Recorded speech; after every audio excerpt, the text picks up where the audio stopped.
So, umiiyak ako. Sabi ko, hindi pwede to. Kasi syempre ako nasanay ako ng sahod ko malaki. Kung galing ako ng Pilipinas, talagang sasabi ko, thank you Lord. Yeah. Ganon, di ba? Yes, yeah. Pero kung galing ka sa sahod na malaki na, tapos naka-experience ka nun, talagang iiyak ka. So, yun yung parang isa sa mga turning point ko sa life na parang sinasabi ko, is UK the right country for me? Parang tama ba to yung decision ko? I always ask myself, tama ba to na nag-move ako dito? Ano bang mangyayari sa akin? Ano ba? Parang feel ko super pulubi ako nung time na yon. Char.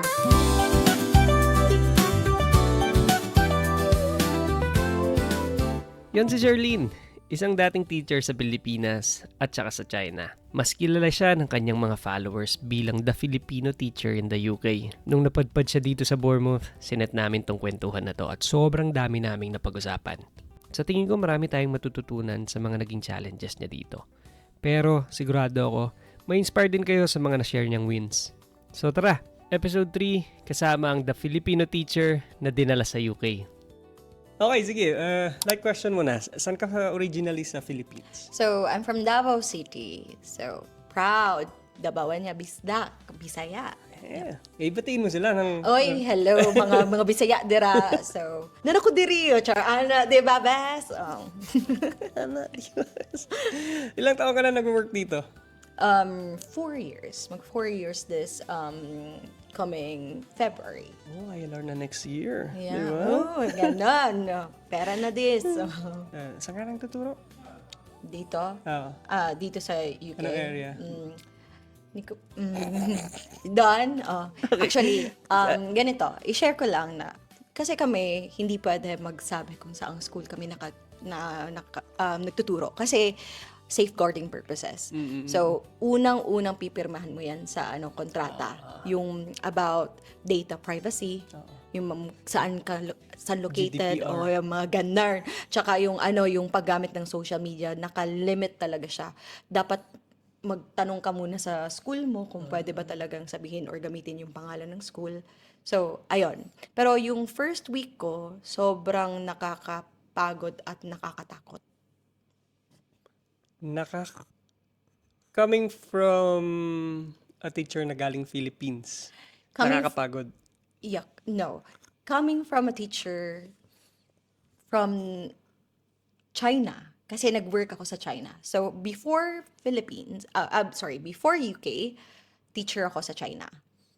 So, i-compare ko yung ugali ng mga bata doon at saka yung workload doon, sobrang light talaga. Light doon sa China? Yes. Oh. Yes. So, nagulat ako pagdating ko dito. Like, Bes, Bes, nakalimutan mo, Bes. Ibang country, ibang culture. So, yun, parang na-shock lang ako. First 3 weeks or 2 weeks, umiiyak ako lagi.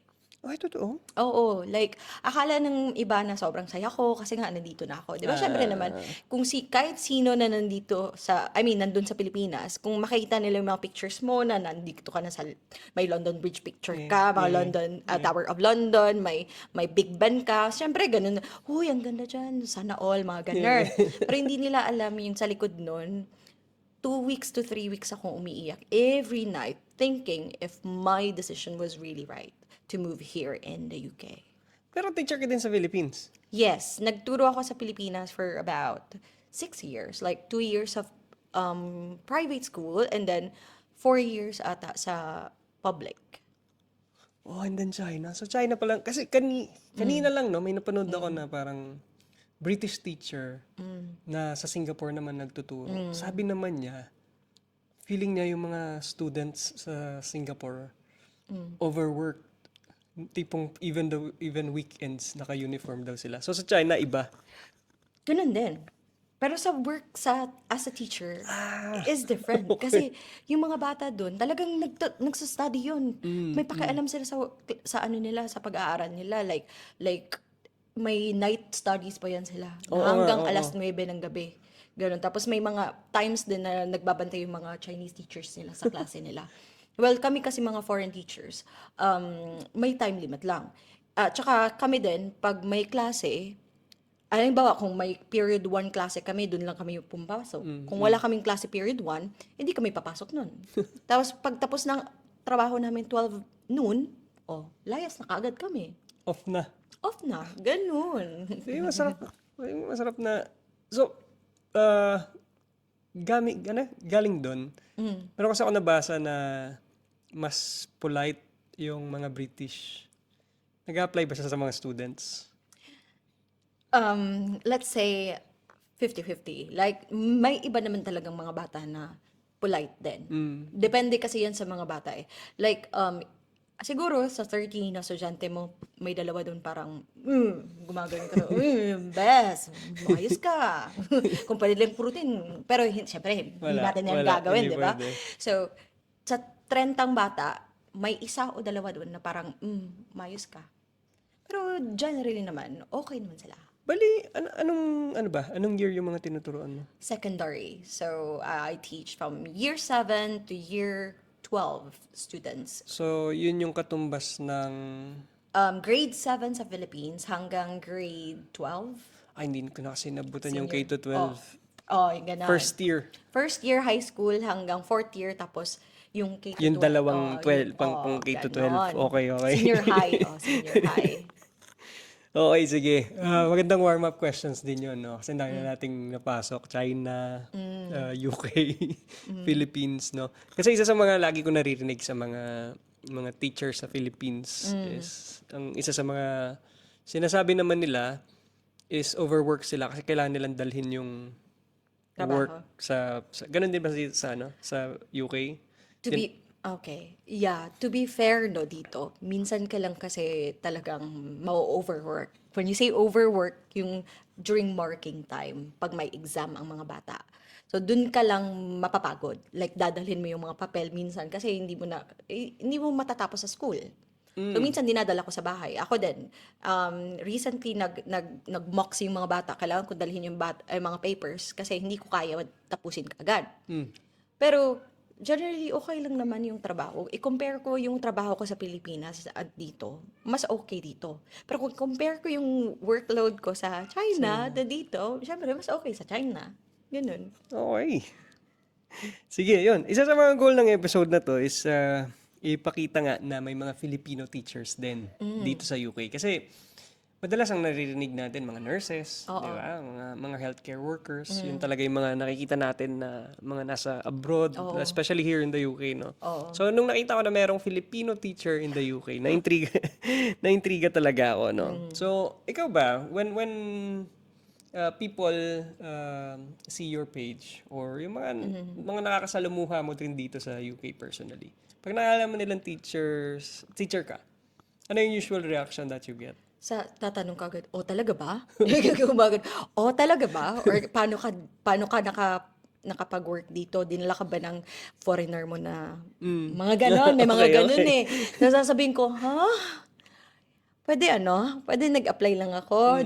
Direct hire kasi ako. So, hindi ko din pwedeng sabihin na may agency kasi to be honest and to be frank sa inyo, wala talagang agency na based sa Philippines na nagdadala ng mga teachers from the Philippines to the UK. So usually direct siya. Unless if yung teacher nasa US now. So paano yung direct? Direct. Saan ka nag-apply? Online like LinkedIn or yung mga website, mga government website dito. Yun yung mga pinopost ko sa page ko actually. Lahat ng mga ads na pinopost ko dun sa page ko, galing yun sa government website. Yun, sinasabi ko naman sa kanila na lahat ng mga schools na pinopost ko dun, nagsusponsor ng visa. Kasi usually sinasabi nila, ay, ang hirap makapunta. Oo, talagang mahirap. Kasi, di ba? Tapos pag direct, yung school mismo ang employer mo? Yes, yung school mismo yung magko-contact sa'yo, yung school mismo ang magbibigay sa'yo ng certificate of sponsorship. Unlike yung ibang dadaan ka ng agency. Ganon. Pero mga ganun, may mga na diretso din na na-hire from Philippines? Oo. May friend ako, same university. Kasi nga, di ba, nag-follow din siya sa page ko. Nakita niya din kung paano yung mga steps doon. So, sinundan niya lang yon. Tapos, nakapasok siya dito. Talagang legit siya. Kaya sinasabi ko yung mga nagsasabi ng mga negative about sa mga pinopost ko. Sabi ko, natuturo na ako dito. Alam ko namang to. 'Di ba? Hindi kasi sanay nga naman yung mga Filipinos na agency yung Oo. yung a-applyan, no? So, Oo. pero paano yun? Ganun din yung proseso kung, sabagay, siguro hindi mo alam. Kasi kung galing Philippines, dadaan din sila dun sa tedious na proseso na, Yun yung mas mahirap, oo, OEC. oo, yun. Yeah, actually yun yung sinasabi ko din sa mga followers ko na pag direct hire ka, ang mahirap na part doon actually hindi yung pagkuha ng visa, kundi yung pag-secure mo ng OEC.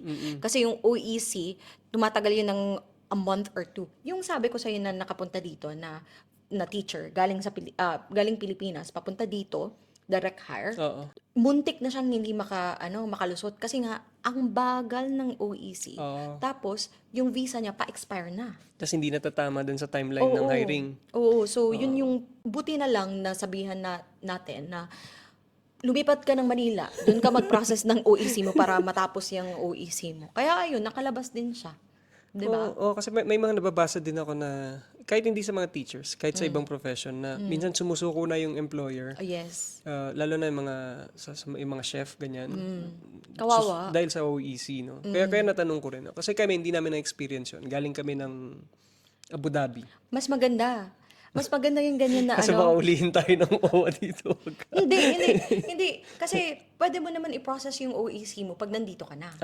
Oo. Tapos example, plano mo na umuwi ng bansa.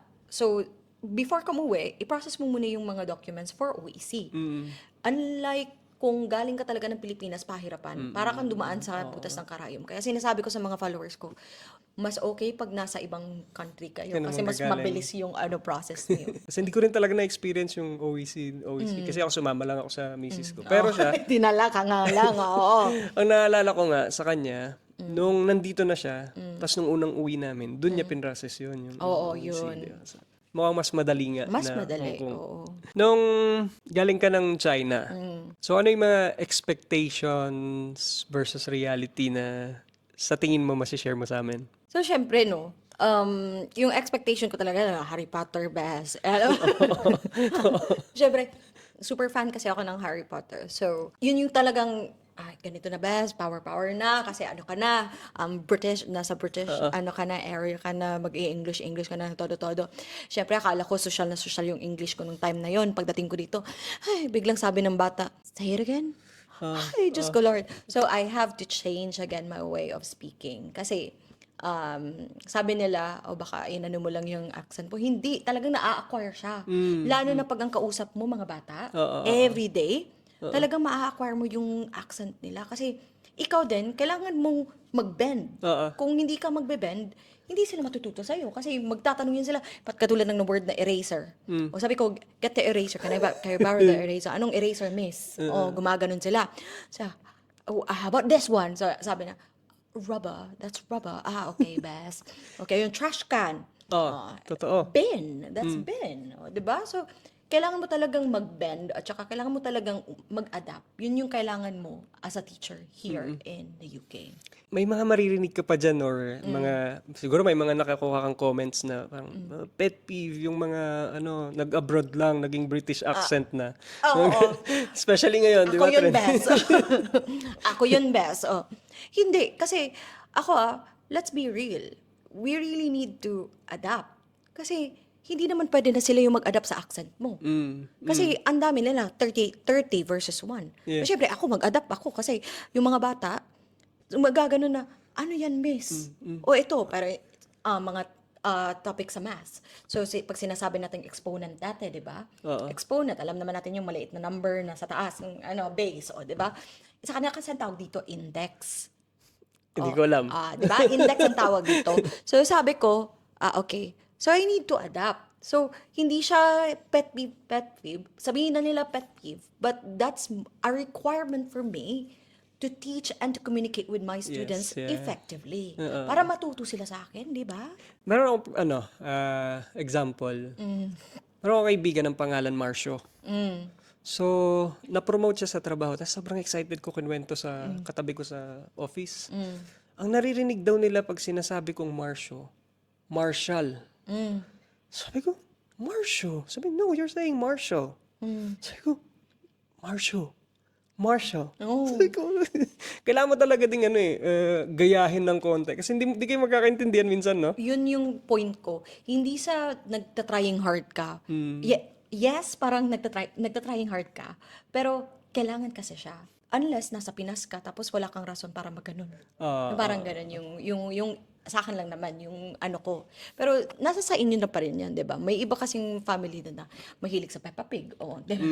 Di ba? So, okay lang. Walang problema dyan. Ang importante, magkaintindihan kayo sa mga taong gusto nyong makikommunicate. So, sa akin, gusto ko makipag-communicate sa mga estudyante ko, mga colleagues ko. So, I have to bend, I have to adapt, and I have to be a copycat. Gawagan. Mahina din ba boses ng mga colleagues mo? Mahina? Oo. Oo. Sa akin talaga, yung reklamo sa akin ng mga bata, too loud, Lakas miss. ng boses mo. Ang lakas daw talaga ng boses ko. Tapos sabi ko, sorry. Sabi ko, sorry. Tapos sabi nung colleague ko na parang, coming from a small person, parang ang liit daw, ang liit ko daw, Liit tapos na ang laki tao. ng boses daw. Tapos, pero naging ano ko siya parang naging strength ko din siya sa classroom. Kasi pag hindi ka firm yung boses mo. Maliit ka na, tapos hindi pa firm yung boses mo, tapos parang wala kang command sa classroom. Nga ka talaga, best. Establish ka ng authority gamit yung Oo. boses. Kaya ngayon, power ang mga bata ko. Sit properly. Ganun. Iwan ko muna yung topic na yun. Ano ba? Was it always UK? Or nung nasa China ka, parang nakita mo na China na lang dapat? Actually, yes. It was always China. Like, at home na ako nun eh. Like, it was my comfort zone at that time. But because of COVID, yun yung nagbago lahat ng plano sa life ko. Like na COVID ako. Pabalik na ako ng China nun. Pag nung time na pabalik na lahat, nag-open yung border ng China, na COVID ako. Tapos tinest, hindi pwede kasi nga dumaan may makikita pa sa dugo yung COVID na 'di ba? So, of all teachers na nagtuturo doon sa school namin, ako lang yung naka-online na lang. So, parang nabuwang ako nung time na yun, na parang, paano kung ayaw na nila sa akin kasi nag-o-online ako. Although, sinasabi sa akin ng head ko nun na hindi ka naman tatanggalin kasi gusto ko ng mga bata, ganun. Pero, alam mo yung parang nag-aaway pa rin sa isip mo na, what if? Yung mga what ifs. So, ang ginawa ko, nag-plan B, plan C ako. Ganun, plan D. May offers ako sa US, sa Australia, sa Canada, and UK. Yung Canada, yung Canada, sobrang lamig naman nung, Saan sa Canada? Calgary? yung parang Alberta. nagsusnow lagi. Hindi, nasa May snow, taas. may snow lahat yata ng Canada. Nung part na yun, parang Quebec. parang doon banda. Kinalimutan ko na eh. Pero doon banda, so sabi ko hindi pwede. Tapos nung pagpunta ko naman sa sa US naman, katatapos lang ng event na parang may nangyari na barilan. Ay, yung lola ko yung number 1 nagsabi na, ay hindi ka pwede. Hindi ka pwede. So nung Australia naman, pwede na sana yun. Kaso lang, sinarado naman nila yung border. Hindi sila nakakapagbigay ng sponsorship at that time. Matagal nagsara ang Australia. Oo, Tama. 2020 ata o 2021. Sabi nila, hindi sila pwedeng mag-provide ng sponsorship. Akala nila nasa Australia ako nung offer na yun. So, yung UK, yun na lang yung parang, okay, sige. Hindi ko naman alam na talagang saseryosohin kasi nga Pinoy tayo, di ba? Tsaka wala ko narinig na mga teachers na nandito sa UK nung time na yun. Ikaw nga. Sa kaya nakita ko na may Filipino teacher in UK. Sabi ko, intriguing to Kaya nga nung before ako pumunta dito, nag-search ako, wala naman ako nakitang mga vlogger or mga na about teacher. Walang nag-share ng opportunity na meron pala dito sa UK na opportunity for teachers like us. Like me. Diba? Like me. So, ang ending nun, okay, pwede pala. So, dinry ko, talagang akala ko nga scam. Kasi nga yung, 'di ba? Alam mo naman 'yun, 'di ba? Scam. The usual. Scam. Nung nag face to face na kami na interview, tsaka pinademo na ako. Iba na to, best. Hindi na to scam, best. Pumunta ka dito, tapos dito ka nag-demo? Hindi, Or sa sa Zoom? online. Talagang klase talaga. Pinaklase ako. Oh? Tapos biglang gumano ng bata. Tapos yung dinemohan ko pala, anak yun ng head teacher, yung parang principal, yung isa sa mga estudyante doon. Tapos sabi nung bata sa nanay, sa head teacher, ma, sino yung nag-demo? Parang magaling. Mga ganun. Naintindihan nice. namin. Char. Diba? So, sobrang weird na nung time na halos everyone closed their borders. Tapos yung UK was hiring nurses, hiring teachers, di ba? So, ang dami ding ang dami ding in a way yung struggle during the pandemic. Pero mga na-open na opportunities din talaga dito, no? Oo. Like, sa akin din, parang, how many times I tried to go back to China at that China, time. yes. Really, I tried. God knows how much I tried to go back there. Like, I stayed in Manila for a year just to make sure na pag open ng border, fly yes, ka agad, yes, ganun. Problema is, talaga hindi maano. So sabi ko, anong nangyayari ba? Lagi ako umiiyak nung time na yun. Tapos sabi ko, nabubuang na talaga ako. Nandun lang ako nagkaklase. Minsan nung nagka-earthquake nga nasa 23rd floor ako ng condo. Alam mo yung naka-polo ka, naka-outfit ka sa taas, tapos naka-shorts ka sa baba. Yun yung talagang literal na tumayo ako bigla, tapos nakita ng mga bata, naka-shorts lang ako. yung ganun na feeling na, ganito na lang ba lagi yung sitwasyon, yung parang ganun. So, Mahirap ayun. din, no? Mahirap din siguro yung mga pinagdaanan ng teachers na suddenly yung Shift, interactions mo sa monitor na lang. Oo. Iba talaga yung feeling na pag nasa classroom ka at saka sa online ka lang. Kasi parang iba yung connection. 'Di ba? Kami kasi mahilig kami sa as a teacher, we build connections with our students. Yun yung pinaka-importante. The most important thing when you become a teacher is to always make connections and build relationships with your students. But how can you make relationships or build relationships with your student kung nasa screen ka? 'Di ba?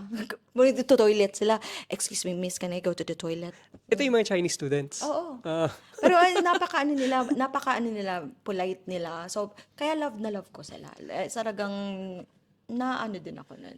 okay. Yan naman. So, from those struggles, no? Nung nandito ka naman sa UK, ano yung sa tingin mo na major struggles nung umpisa? Tulad nung na-mention mo na nagpaiyak-iyak ka na nung first 2 weeks mo dito. Siyempre, yung bills. Umiyak ako nun. Bakit? kasi nasanay ako na, eto, medyo may pagkatopak din ako minsan kasi math teacher ako pero hindi ko siya inisip na may taxes palabas. Kasi nasanay ako sa China, wala kaming binabayarang flights. Talaga? House, even my Kasi food, o mga ganun. kasama. Oo, so I was thinking na, okay lang to, ang laki ng sahod ko, gumaganon ako. Okay lang yan, level sa China na sahod ko, gumaganon. Pagdating ng payslip, ba't ganito lang ba? Parang ganon. Kasi nung time na dumating ako, wala pa akong QTS nun. Wala pa akong certificate. Yung QTS kasi parang PRC sa atin. Okay. Na kung meron ka nun, talagang bubongga yung sahod So, yun yung parang na-convert na yung Oo. parang pagiging professional mo sa Philippines papunta dito. So, 1 month ako noon na walang ganun. So, umiiyak ako. Sabi ko, hindi pa dito. Kasi syempre ako nasanay ako ng sahod ko malaki. Oo. Diba, dun sa China. So, kung galing ako ng Pilipinas, talagang sasabi ko, thank you, Lord. Yeah. Ganon, diba? Yes, yeah. Pero kung galing ka sa sahod na malaki na, tapos naka-experience ka nun, talagang iiyak ka. So, yun yung parang isa sa mga turning point ko sa life na parang sinasabi ko, is UK the right country for me? Yeah. Parang, tama ba to yung decision ko? I always ask myself, tama ba to na nag-move ako dito? Ano bang mangyayari sa akin? Ano ba? Parang feel ko, super pulubi ako nung time na yon.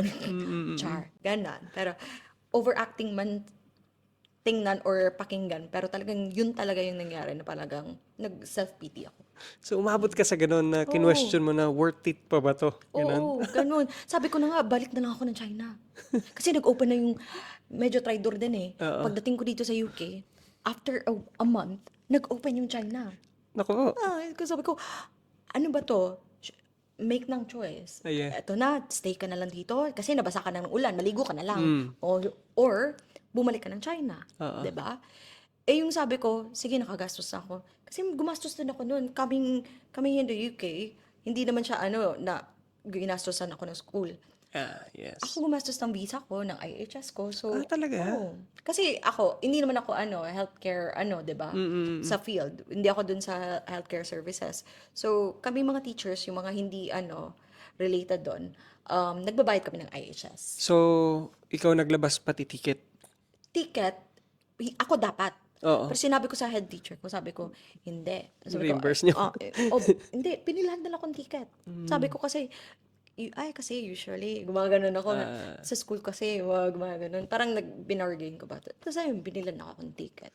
Okay. Para lang talaga makuha ako. Ano din, no? Skill din yun eh, yung marunong ka mag-negotiate, no? Ganon dapat, best. O, diba? Next question ko is a day in the life of Filipino teacher in UK. Nako, wag niyo akong gayahin. Sure, ganun. Kasi yung life ko kasi sobrang hectic yung schedule. Yung schedule, di ba? Schedule. Yung schedule ko as a teacher. Kasi I'm not just teaching and working here in the UK, but I'm also studying. Diba? Nagpe-PhD kasi nakikita ko ako nga. dun sa Pilipinas. Sa Pilipinas muna kasi hindi ko afford muna dito mag-PhD dito. Pagising mo kailangan mo maaga, nagbabas ako eh. So, kailangan talagang mabilis ka.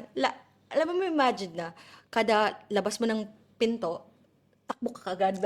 Ganun yung scenario ko lagi. Like, takbo ka kagad para maabutan mo yung bus.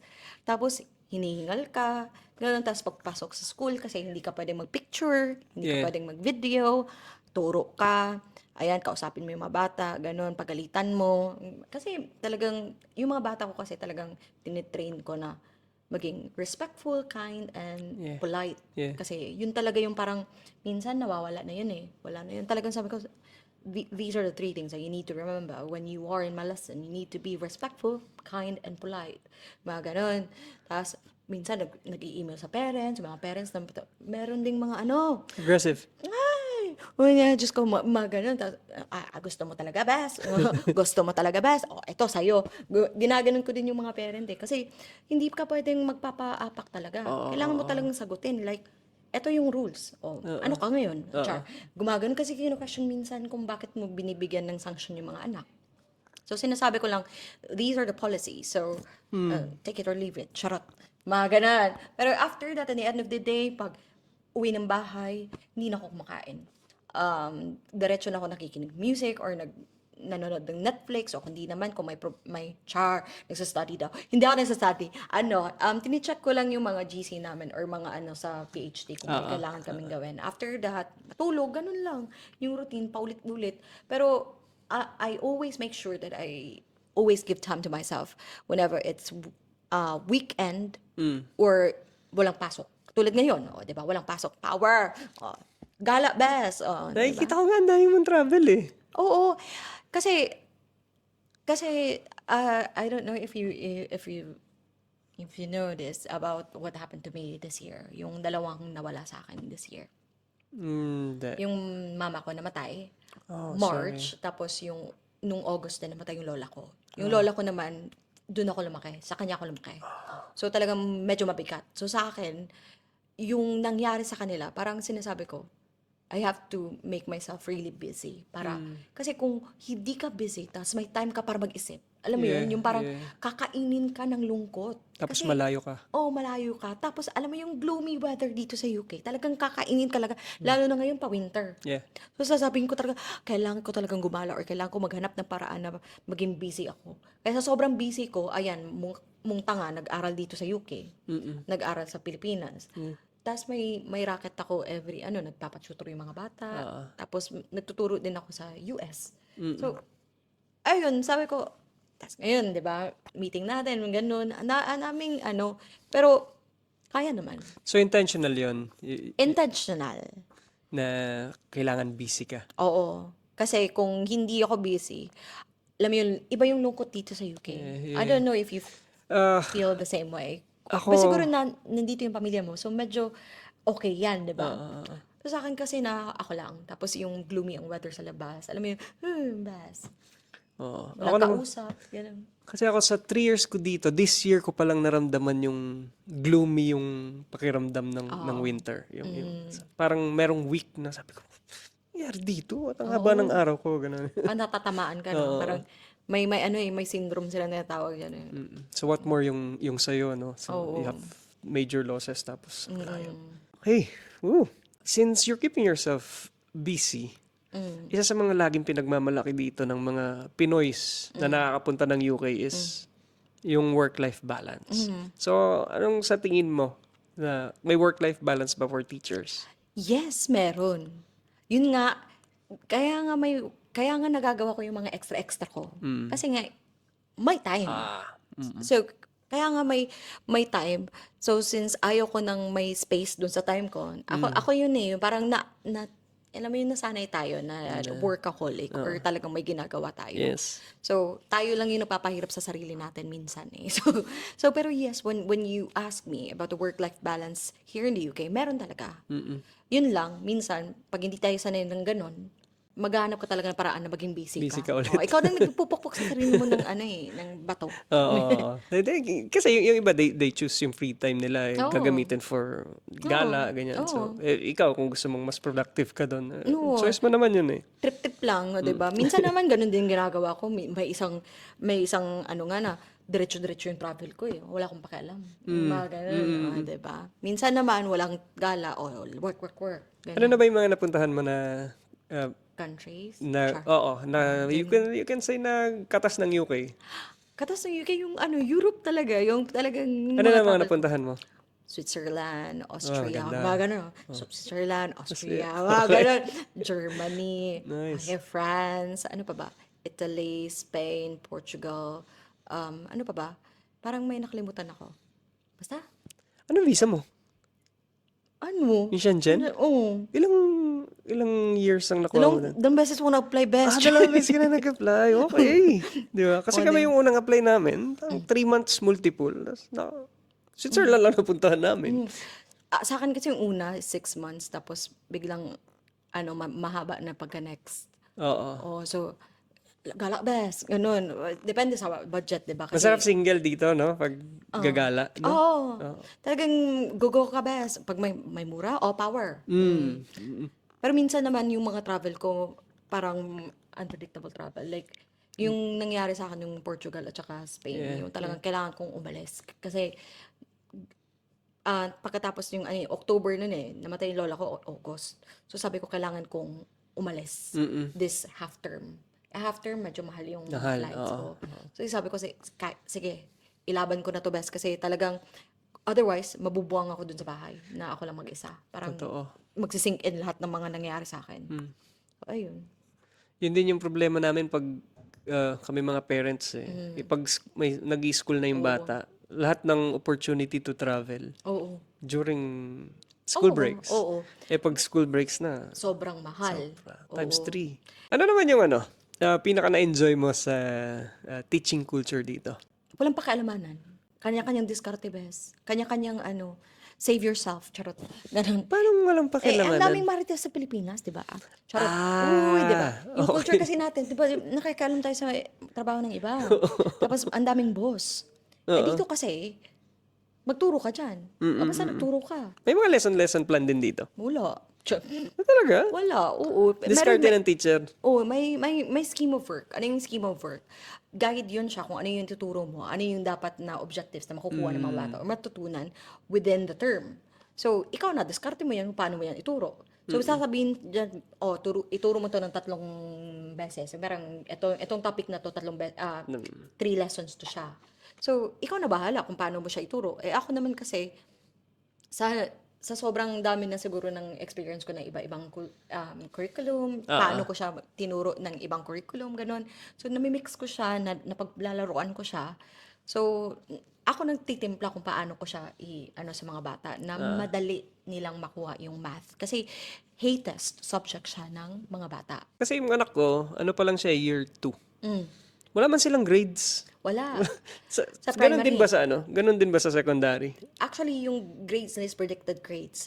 So, yung sabi yung predicted grades, ito yung parang, ito nakikita ko sa'yo, parang manghuhula yung mga teacher dito Parang, ito nakikita ko sa'yo, yung grade mo, pag mag-exam ka sa GCSE, magda-9 ka. So, sabi nun, meaning ng 9, pinakamataas yan na grade na makukuha mo sa exam. Ito, ang predicted grade mo is 6 to 7. Meaning, yung bata pwedeng makukuha ng 6 to 7. But then, di ba, 6, 7, ganun. So, Pero, paano yun? wala, magdedepende siya sa assessments. Yung assessments naman every term yan siya. May autumn term, may spring term, may summer term. So, yung tatlong assessments na yun, magbe-base dun yung ano. So, either mamimit niya or mag-underachieve siya. Parang ganun Oo, yung... ganun. So, dun papasok yung mga interventions, mga anong plan mo sa bata, ganun. Ako, sa awa ng Diyos, ilang beses, mga 3 beses na ata na GCSE ko, or year ko, yung grade ng mga bata, laging nag-i-exceed sa target ng grade. Oh. So, laging sinasabi na, ay, dito ako kay Miss Balbuena. Parang mga gano'n. Parang, dapat kay Miss Balbuena ako. Parang gano'n. Ano, sa mga hindi nakakalam, ano yung GCSE?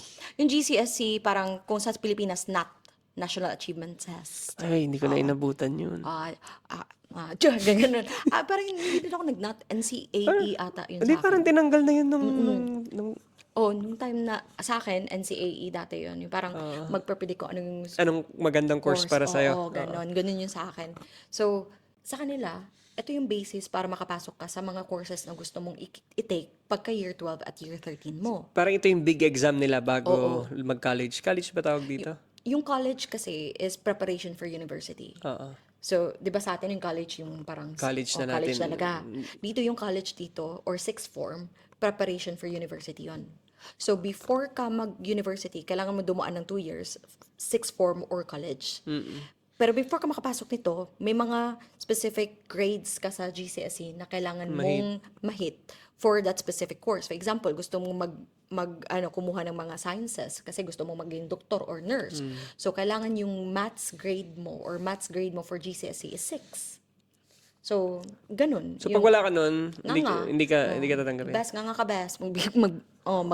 Ibang courses ka. Hindi sila tumatanggap. Mahirap din pala yung... So, paano pag, kunwari, Gusto ko ba talaga magdoktor? kung hindi mo na-meet, Mayos ka best. one time lang yun, one time assessment. Hindi, pwede ka naman mag-resit. Kaya may mga bata na nag-resit. Yung ang resit means retake. O, diba? Resit. Di kasi nakikita ko yun sa news na pag kunwari yung time na ng GCSE. No? So kayo yung responsible doon. Oo, kami yung sit, papalay mo. Ganun talaga. Kailangan ma-achieve nila yun. Ayusin mo yan, best. Ganun. Na-practice talaga. Ganun. Turo talaga na maayos. Hirap din no? Hirap din. Ito, nasagot mo na rin naman to, no? Ano na lang yung after work na sa tingin mo pang tanggal mo ng stress? Music. Ano pinapakinggan mo? Alam mo yung massage music. Ay, talaga? Oo, pamatulog ko yun. Pareho kayo ng misis ko. Alam mo yung parang fireplace? Oo, na ganun. Mga ganun-ganun sa YouTube? Talagang nakaka-soothing siya eh. Talagang after work, pag piniplay ko lang yan. Kaya nga yun yung sa rap, alam mo yun sa Spotify rap. Nagtanong kasi yung mga bata ko, sino daw yung top artist ko. Hindi ko kilala. Sabi niya, ba't hindi mo kilala, miss? Sabi ko, ano yung sa massage na mga music, parang mga, lang ba, instrumental. So, yun yung talagang nakakapagwala ng ko. At saka yung... White noise lang, ganyan. Oo, ganun lang. Ganyan si Mrs. Pag, alam kong stress si Mrs. pagka ganun yung mga naka-play sa TV. May power siya na talagang matanggal yung mo, yung talagang stress mo. So, yun yung pang parelax mo after work. Oo. Ano ba yung pinaka-stressful na part ng pagtuturo dito sa UK?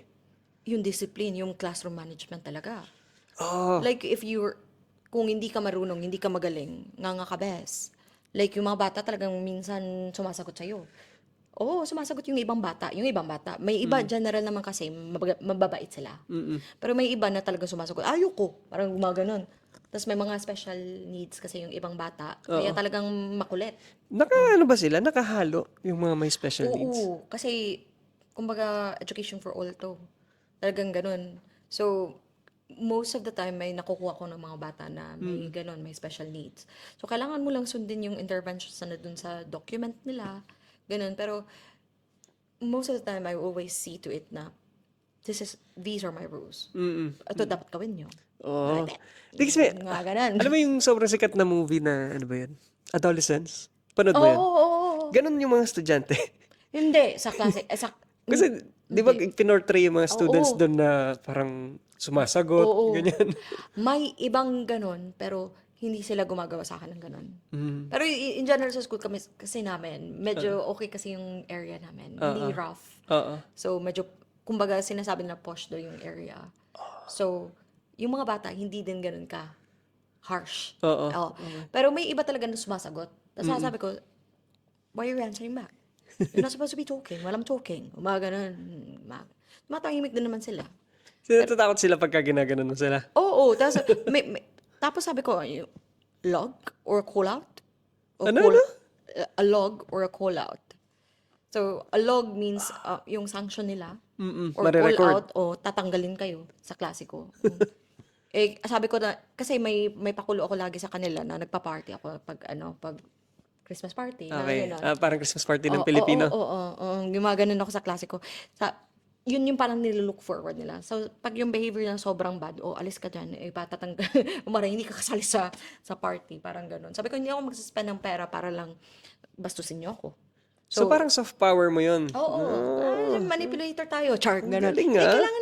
Kailangan mo talagang gumawa ng paraan para makuha mo ang loob nila. At saka, you need to impose respect. Kasi minsan yung respect sa kanila, kumbaga pili lang. Oo. But you need to impose it. Kasi, adult tayo eh. Oo. Tsaka teacher tayo. So, sa akin case. Ano bang edad ng mga year, 12, 13, 14, 18. teens na. So, Oo, magulo yung mga yan. Ganun. Pero, okay naman sila ngayon. Nakaka-vibes ko na sila. So, nagsi 6-7 at Okay din no? Oo. Kailangan mo lang sabayan. Kailangan mong timplahin talaga. Ano ba sila? Pag nag-enroll sila, nakakapili sila ng teachers? Hindi. Talagang ginugroup sila. Kaya nga, yung mga iba, nagli-leave ng note sa klase ko. After school year, nagli-leave sila ng note sa wall ko. Kung ano yung gusto nila, na sana ganito, dito pa rin, ganon.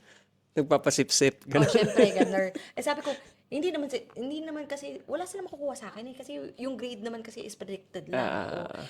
At the end of the day, it will always be the result of their GCSE. Yung magdidik ako. So, relationship lang din talaga yung hinahanap nila, no? Tama din yung mga no? Okay, sige. Let's move on naman sa part na for sure interesado yung mga nakakapanood nito, no? Would you consider teacher in the UK na financially sustainable? If wala kang utang sa Pilipinas, yes. Talagang, kung wala kang bayarin sa Pilipinas na sobrang laki or ganun, talagang okay naman siya. Like, malaki. Oo, okay naman. Nakakapagala ka, nakakakain ka sa labas. Nakakabili ka kung anong gusto mo. Well, depende kasi yan siya. Pag sinabi kasing stable, depende kasi yan sa goals mo sa life. Like, for example, may pamilya ka. Yeah. Diba? So, iba yung goals nyo. Sa akin naman, wala akong anak. Mga ganun ba? So, iba din yung goals ko. So, depende kasi yan kung sa lifestyle mo, sa goals mo. Kung ang goals mo lang is magkapag-ipon, Yeah. makakapag-ipon ka talaga. Oo. Hindi ka lalabas, hindi ka gagala, hindi ka mag-aano. Oh, yes! Mahirap din yun no? Pero kailangan mo talagang May mga ano ba, if you don't mind, may mga sinusuportahan ka sa Philippines? Meron din. Oo. So, yeah, meron. So, nakakaano ba? Na nakakapag-sustain din ng ganong responsibilities yung salary as a teacher dito? Oo. To be frank, oo. Yun lang kasi ako, syempre yung nangyari sa akin 2 beses yun Yeah. this year. So, parang ubus ako. 2 beses yun na flight na pabalik at saka bigla-bigla. Magkano yung flights? 'Di ba? Hindi mahal nga ng lang, 'di ba? Yung parang pre-book mo. Oo, yung advance. Paano na lang kaya kung a day before the flight yung ginawa mo tapos alam mo na yung Pinas din medyo mahal na ngayon. So, parang mauubos syempre ganun. Okay. In terms of support naman, may binigay na support yung teacher nung nangyari sa yun? Kasi financially draining na siya, for sure. Wala. Wala ganun, no? Wala. Lang. Hindi lang ako binawasan ng sahod. Pero binigyan ka ng mga extra day offs? Oh, Ano yun? Anong tag nila dito nun? bereavement? Bereavement. Oo, meron. Ang nangyari sa akin, 6 months, 6 weeks. 6 weeks ako wala. Off sa work? Yung nanay ko namatay. 6 weeks ako off na may pay. considerate sila pagdating sa ganun, no? Oo. Nagbibigay talaga sila. Especially pag sinabi mo, you're not well. Like, ang ginamit ko kasi nung time na yun is emotionally unstable ako. Oo. Wala nga naman pilitin mo ako dun, paturuin ng bata na hindi ako okay. So, talagang binigay nila sa akin yun. So, Oo, with no. pay. Ano din, alaga dito yun ganun eh. Hindi nila hinahayaan. Oh, sabi ko na I'm not okay. Sabi ko, pwede bigyan mo ba ako ng extension kasi ako lahat nung namatay yung nanay ko. Ako lahat Oo. ng process dun. So mahirap, wala akong pahinga. So sabi ko bigyan niyo ako ng isa pang week kasi gusto ko magpahinga. Kasi draining masyado siya. Kunwari ako sa private ako eh. Parang hindi ganun ka-flexible Oo. pagdating sa mga ganung... Siyempre, idadaan mo sa HR. Even Pinas, 'di ba? Even Pinas naman. What more? Oo. So understandable naman na hindi talaga siya flexible kasi nga private. Pero dito kasi pag public ka talagang okay siya. Oo. In terms ng growth sa career, would you consider UK as something na nagbibigay ng growth sa'yo professionally or may career progression ba siya for teachers? Yes, for me, yes. Pinaaral nila ako, 'di ba? Oo, pinag-aral nila ako dito.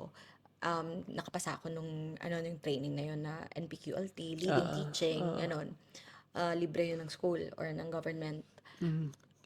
Nagbibigay sila ng opportunities for you to grow. Binigay nila sa akin yung opportunity na mag-train ng mga teachers, mga bagong teachers sa school namin, especially yung mga maths teachers, tsaka yung mga bagong graduate na trainee. Ako yung isa sa mga nagtuturo or nagbe-mentor sa kanila. So, sabi ko, okay, fine, yeah. Grabe no, nakikita ko yung mga teachers na content creators. Parang ganyan yung lagi yung nangyayari sa mga Filipino. Sila yung nagiging trainer. So siguro believe sila sa ability nyo magturo? Siguro, or talagang pinupush ko. Char. I-push best. Kailangan natin. Kailangan buding i-push. Kasi kung nonchalant ka best, walang mangyayari. Hindi ako pwede. Oo. Diba? So kailangan din, aggressive ka din. Oo, pagdating like, sa- hindi naman kasi bawal magtanong. Ano yung opportunity para sa akin? At saka dito, ano Open yun? sila. Gusto nilang nagtatanong ka, no? Talagang sinasabi ko na after I take this training, what's next for me? So sa akin, oo, may progression naman. Pero again, depende na yan sa goals mo, lifestyle mo, kung kaya mo, yun. Okay, kanina nabanggit mo na nakita mo na yung sarili mo na magstay sa China for good, di ba? Parang akala mo para sa China ka na. How about now? Do you see yourself na yung Oo, dito. long-term career ay para sa UK? Oo, diba? Gumagano, no? Gusto mo honest ako? Oo. Diba, syempre, honest ako. For now, nasa ko? 60-40. Diba? 60 para sa... 60 staying here. 40% of me wants to explore more. Oo. Kasi sabi ko, baka meron pa. Oo or, naman. or baka stop na best, sobra ka na best. Mga ganun ba?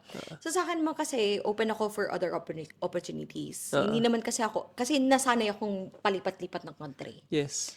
Pag nasanay ka kasi parang, parang nagiging habit mo na okay to, ganito, ganito. Always taking the opportunity. But then I also train myself to be more contented. I'm trying to be contented of what I have right now.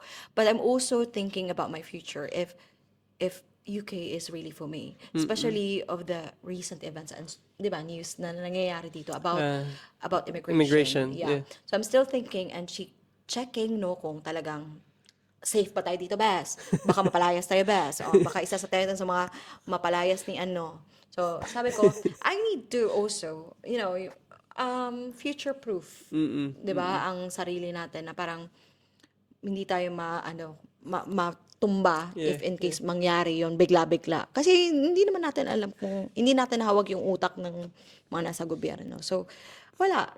60-40, come what may, go with the flow muna. So, yung 40 gusto mo pang silipin, yung mga Baka may options sa iba? Ganon.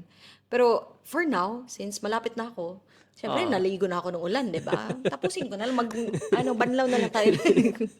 Oo. Okay, sige. Ano naman yung pwede mo i-share na naging upgrade nung buhay mo because of UK? Upgrade, siguro yung yung mga natutunan ko as a teacher. Char, plastikan, no? Parang gano'n. Hindi. Professionally, siguro, upgraded ako. Kasi, syempre, tumaas yung ano ko, yung skills ko. So parang ano ka na, UK trained Correct. professional. Char, ganun. ganon. Yung parang certified, ano. So, kahit saan ako ilagay, pwede talaga ako. Parang ganon. So, parang yun lang yung nakikita ko. Kasi yung lifestyle naman, same lang, almost same lang naman sa China. Yun yung parang kinakatakot ko kasi, yung bumalik ka sa kung ano yung, hindi siya takot na takot, pero parang, alam mo yun na, nahihinayangan ka sa mga na-build mo na, ito yung nakasanayan mo, tapos bigla kang back to zero na naman. Yun yung kinakatakot ko. But at the same time, trying to learn na maging ready din in case that would happen. Ang ganda ng comparison mo, no? Kasi karamihan ng isa mong maririnig dito sa UK is yung mga British people daw, they're leaving UK na kasi the country is di ba? Going downhill, mga ganun. Pero yung tayong mga Filipinos, makita mo talaga, ako yung first year, second year ko dito, talagang sabi ko, para akong para akong pumunta ng level 2 papuntang level 11, parang ganun yung naging experience ko, no. Ikaw, China kayong comparison mo, no. So, ibang-iba dun sa mga tulad namin, no, na nabingwit mula sa Pilipinas.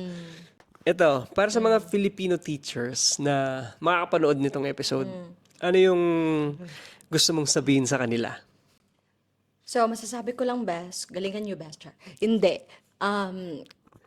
There are loads of opportunities waiting for you. It's not just opportunities in the Philippines. I'm not saying that we leave our country. No, iwanan natin ang country natin kaagad. We serve our country first. Mag-experience mo na kayo sa Pilipinas. Ganon. We cannot gatekeep. For me kasi, hindi ko gusto yung gine-gatekeep yung information. Kasi gusto ko, kumbaga pay it forward ba? Diba? I've learned this opportunity. I'm sharing it to you. So, take the opportunity. Take the leap of faith. Huwag kang, matakot na mag-apply. Total, mag-a-apply ka lang naman, magsisend ka lang ng CV, best. O, diba? Ba't ka matatakot, best? Kung hindi ka ma-hire or ma-reject ka man, that's okay because that's just a part of the process. So, yun lang yung masasabi ko sa inyo. Just keep trying, just keep sending your CVs. Pag na-reject, okay, fine, next. Ganun lang. Yung talagang maging pushy ka. Kasi the moment that you stop, that's the moment that you fail. Kasi, di ba, means to say, okay na. O, di ba? Unless, nag-iba yung goals mo sa life. Kasi, again, ayaw ko yung idea nila na, pag teacher ka, ito lang yung maaasawa mo. Yung ganun. Alam mo yun, pag teacher ka, ito lang yung ayan, laging purlon. Alam mo yung purlon? Ano yung purlon? Yung sasakyan ng patay. Okay. Yung purlon na lang yung Karo hindi. ng patay. Karo ng patay. Na, yun na lang yung hindi mo nalulon daw pag teacher ka sa Pilipinas. So sabi ko, if you want to save yourself, there's an opportunity for you to grow or to grow professionally and also financially. So, ayun, take the opportunity and do not be afraid to try and fail or be rejected because rejection is part of the process. Ganda, di ba? Parang ano na yun, sa lahat ng mga bagong pasa, di ba? Parang valedictory address, Correct. di ba? Di ba? Hindi pa ako kinukuha ng ng school ko na mag-char Mag-guest lang. speaker. Char lang. Shoutout mo. Anong school mo? Shout out sa charot lang. Hindi. Okay, kung yun naman yung message mo, na nakakatuwa yung message mo for all those teachers na meron kasi akong related question sana, pero na-hit mo na din yung gusto kong mapiga from that. Ano na lang yung message mo sa 15 years old na ikaw? Ako? Yeah. Best. Hoy, sa 15 years old. Kasi ako dati pa, talagang nagpo-push ako, 'di ba? Talagang achiever. Parang yung talagang hindi ako nagsastop hanggang hindi ko ma-achieve ko yung gusto ko. Best, na-achieve mo na best. Best, naabot mo na best. Ayan ha, ka na, London ka na. Nasa UK ka na. So, power, pwede ka na siguro mag-relax. Meron bang sukatan para ma-consider na successful ang isang Filipino immigrant na teacher dito? It depends on your views in life. No, it depends on your goals in life too. my success, the meaning of success for me might be different from the meaning, Yeah, diba? yeah. So, sa akin, yung success sa akin is when I feel that my students learn, no? Diba? Hindi plastikan to, pero totoo to. Hindi, kasi talagang na-feel ko na, uy, sumakses ako, best. Kasi pumasa yung mga bata ko. Talagang halos lahat sila nakuha yung grades na gusto nila during GCSE. Yes. Tapos yung report sa amin, pagbalik, more than yung target na grade yung nabigay ko sa school. So sabi ko talaga, success na ako, best. Successful na ako, best. Mga ganun. Pero yung sa akin, at the moment, yung success siguro sa akin is when the moment na matuto na akong mag-relax. For me. Oo nga, no? Yun yung naging takbo nung halos nung na-share mo sa akin, no? Ano talaga? Work. Oo, ganun. So for me, I would consider myself a successful person pag naging chill na lang ako. Yung parang chill best. Oo, ganun. Pag may time to slow down na. Oo, ganun. Kasi yun talaga yung pangarap ko, magkaroon ng slow mornings. Alam mo yun, yung parang pakape-kape best. Okay lang best. Mga ganun. Ito, last na. Alam ko kasi thoughtful yung mga students dito. Hindi ko alam kung thoughtful pag matanda na sila. Meron ka bang message na na-receive from students na tumatak sa'yo? Oo. Can you share it? Usually they say, this is the best experience I've had in my entire school life. Being in your lesson. So, siguro, ewan ko, nakikita niyo siguro yun sa post ko, sa page ko. Kasi pinupost ko din yung mga letters nila. So, sabi nila, I would pay tax. I would be willingly paying tax just to be your student. Sabi ganun. Yun yung parang feeling ko talagang nakakapag-motivate sa akin na wag muna tumigil. Kasi yung mga bata kasi talagang appreciative sila when they see you that you really work and care for them. So, yun siguro. Yeah, solid, no? Kasi yung dinodraw ko lang yan from my 7? Magsa-7 na yung anak ko. Ano siya sobrang attached niya din sa mga teachers niya. Na, pag alam niyang ito yung teacher for the day, nagpe-prepare talaga siya. Oo, talagang ganun. May mga parents kasi sa akin din pag parents evening, di ba? May parents evening. Magsasabi talaga, alam mo, first time ng bata ko or estudyante ko na talagang gustong-gusto niya yung maths. Yes. Na na-enjoy niya yung subject niya. Ngayon lang talaga, gumaganon. Hindi ko sinasabi to sa'yo dahil nag-meeting tayo ngayon na gumaganon talaga. Tapos sabi ko, really? Gumaganon. Tapos may iba na pag nag-move sila ng set, talagang, bumabalik. Tapos yung isang estudyante ko na nag-move up, nag-iwan siya ng note sa wall na hindi ko alam. Ang sabi niya, Miss, I love you. Mga gumagan, babae. Sabi niya, I love you. This is my first time getting 75%. First time niya na makapag-75 sa exam. It's all because of you. Sabi ko, kung ang ibang makarinig nito, parang mata-turn off kasi 75. Pero actually, yung grade siya kasi baba pa sa 75. So, biglang nag-75 daw dahil dun sa tulong ko. So, nag-move up siya. Nasa upper stage na siya. So, nakakatuwa yung mga ganon. Yun lang naman yung talagang nakakapag-motivate sa akin na, sige, patuloy ka lang, best. Classic teacher, no? Yun, so, I think doon ko natatapusin tong episode na to. Pero meron ka bang, may mga gusto ka bang i-promote sa mga audience natin? Siyempre, no? Char. I-promote ko yung page ko kasi sa mga teachers or sa mga estudyante, o diba? Para malaman nila kung ano yung life dito ng mga estudyante din dito sa sa UK. Follow my page, Filipino Teacher in the UK. Tsaka nag-try din ako sa YouTube ko na i-grow. Filipino Teacher in the UK pa rin yung So, yung page. pareho. Filipino teacher sa lahat ng platforms. Do you have TikTok? Wala, bes. Kasi bawal. Bawal. Mga bata doon.